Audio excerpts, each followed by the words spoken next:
What's up, guys? JP back at you once again, bringing you guys another review, but it is not just any review, it is a book review. And I've never done a book review. I don't really read. I think I can read, but I don't really read. This time we are reviewing Unmasked, the true life story of the world's most prolific cinematic killer. This is, of course, Kane motherfucking Hodder's memoir, autobiography, and it's damn good. So I didn't actually read this. You know there was a catch there with me reading, because we all know that's ridiculous. I actually listened to this. This is an audiobook read by Kane Hodder, which is how I prefer to read / listen to my books. I like audiobook form. I can do it while working. Now, can you read a book while working?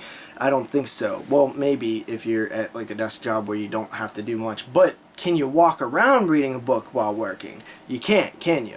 I can listen to a book while working, and that's why I like to do it. So, anyway, Kane Hodder's Unmasked. This is an awesome audiobook. I highly recommend it if you guys have not checked it out yet. Buy a hard copy. I will buy a hard copy, by the way, simply because I love this book. It starts out with Kane Hodder in his younger years, where he talks about his struggles with bullying. He was bullied a lot. Now, me personally, I've never been on the receiving end of bullying. Unfortunately, I have been on the other side, which is messed up, but that's a story for another day.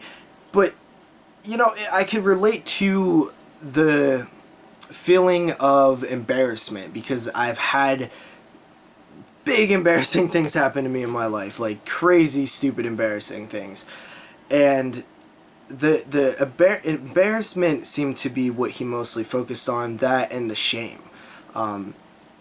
So as he got bullied, he eventually moved, and this is a very interesting part of his life, because he moved to a small island in the South Pacific, where it was very, very small. He basically grew up on an island in his teen years, and it's a town. It was so small that they didn't really even have police. If you did something illegal, you would just be kicked off the island. It was, you know, everybody knew everybody, and it was a very interesting way to spend your teenage years. There he began getting into bodybuilding. He eventually went on a vacation out to LA, where he saw a stunt show, and he realized that's what he wanted to do with his life. He dropped out of school, went to become a stuntman. He ended up going out to California, in which he went to school. He could not afford it, but the guy told him to basically show up when they practice, and that's how he learned how to be a stuntman. Incredible stuff. I won't break down the entire book, but it talks a lot about him getting into fights. It talks a lot about his burn, which, by the way, is the first time he's ever really told the full story of what happened with his horrific burn. And I will tell you guys, it is some of the most hard to listen to, infuriating, just on edge, nervous, anxious stories that I've ever heard somebody tell, because the way that his burn happened was one thing. The pain and the brutalness of the burn was another thing. But the pain that he suffered post-burn in a hospital from neglect was something entirely different. It was truly shocking to hear that part of the story. And that part of the book alone, which is just a small part, is worth reading. It's worth the money itself.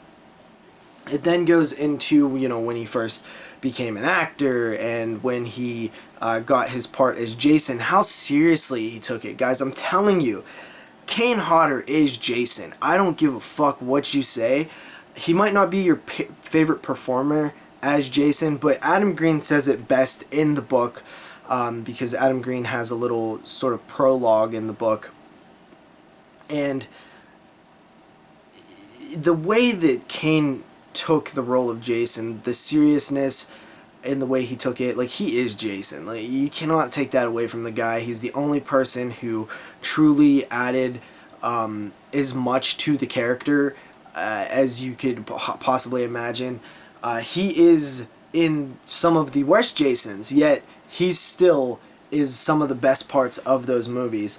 And then he went on to be Victor Crowley. Like, the story in his journey is, I have a whole new respect for Kane Hodder.